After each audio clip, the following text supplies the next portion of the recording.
महाराष्ट्रात झालेले समाजसुधारक यांच्याविषयी माहिती पाहिलेली आहे. आपण महात्मा फुले, डॉक्टर बाबासाहेब आंबेडकर तसेच राजर्षी शाहू महाराज यांच्याविषयी माहिती पाहिलेली आहे.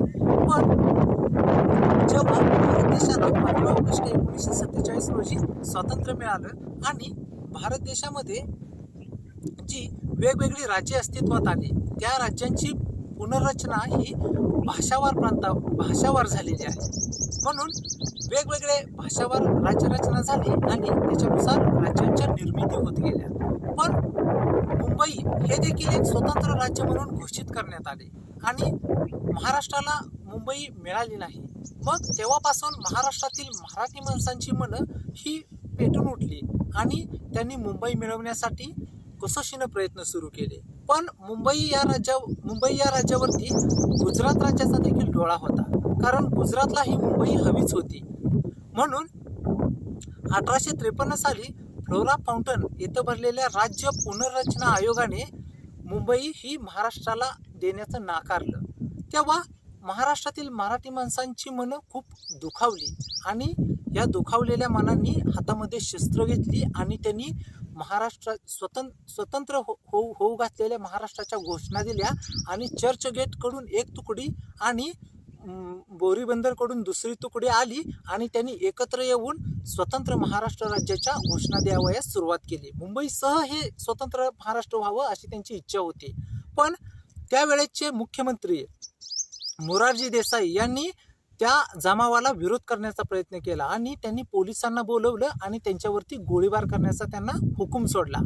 मग अशा प्रकारे हा हुकूम पोलिसांनी मान्य केला आणि त्यांनी जवळजवळ 106 आंदोलकांना जीवे मारलं, त्यांची हत्या केली.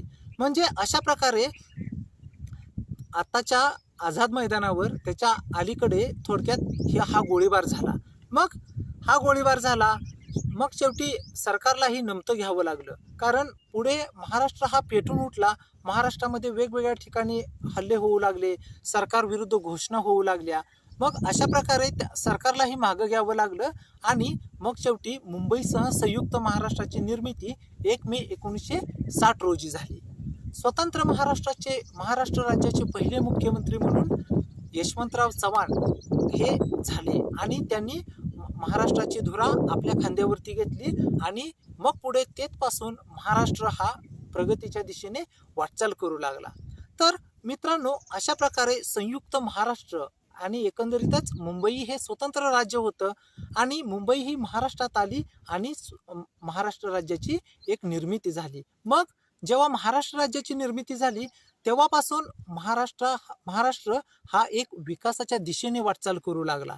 जसं की महाराष्ट्रामध्ये लता मंगेशकर असतील, धोंडो केशव कर्वे असतील, सचिन तेंडुलकर असतील, यांसारखे एक वेगवेगळ्या क्षेत्रातले दिग्गज होऊन गेले. त्यांनीच महाराष्ट्राची धुरा आपल्या खांद्यावरती घेतली आणि महाराष्ट्राला खूप खूप पुढे घेऊन जाण्याचा प्रयत्न केला. मग अशा प्रकारे आपण महाराष्ट्र राज्याची निर्मिती ही 1 मे 1960 रोजी झाली. त्याच दिवशी कामगार दिन म्हणून देखील तो दिवस पाळला जातो. म्हणजे अशा प्रकारे महाराष्ट्र राज्य हे आज भारतातील एक अतिशय महत्त्वपूर्ण आणि विकसित राज्य, आपल्या देशातील एक सर्वात वरच्या दर्जाचं राज्य म्हणून याकडे पाहिलं जातं. मग अशा प्रकारे आपण आज महाराष्ट्र राज्याविषयी थोडक्यात जाणून घेण्याचा प्रयत्न केलेला आहे. तर मित्रांनो, तुम्हाला हा व्हिडिओ कसा वाटला ते मला लाईक किंवा सबस्क्राईब करून मला नक्की कळवा. ओके, आता यापुढे आपण स्वतंत्रपणे राजा राममोहन रॉय यांच्याविषयी माहिती पाहणार आहोत. ओके, धन्यवाद.